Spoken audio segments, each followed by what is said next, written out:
Мастер һәм Маргарита, Ак гвардия, Яшь табиб язмалары һәм башка шуның кебек атаклы әсәрләрнең авторы Михаил Афанасий улы Булгаковның тууына бүген 125 ел. Ул 1891 елның 15 маенда Киев шәһәрендә туа, шушында ук гимназияны һәм соңрак медицина факультетын тәмамлый һәм табиб буларак диплом ала. Беренче дөнья сугышы елларында һәм соңрак башланган гражданнар сугышы вакытында Булгаков табиб буларак хезмәт итә. 1921 елдан башлап Булгаков Мәскәүдә яши. Монда аның әсәрләре буенча куелган спектакльләр бара һәм бик күп әсәрләренә карата тәнкыйди язмалар чыга.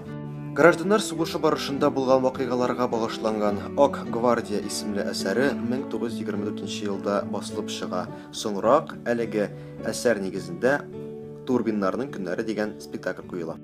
Атаклы Мастер һәм Маргарита исә 1920 елларның ахырында языла башлый һәм 10 ел дәвамында язылуын дәвам итә. Соңгы төзәтмәләрне исә автор үлгәнчә кадәр кертеп бара.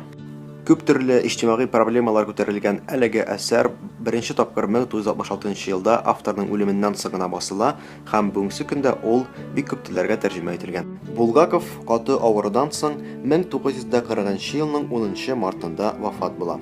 Булгаков 20 гасыр әдәбиятының иң кызыклы һәм үзенчәлекле авторларының берсе. Аның әсәрләре кайчан да булса татар теленә тәрҗемә ителер дип ышанып калабыз. Булгаков турында сезгә гыйлем проекты сөйләдем.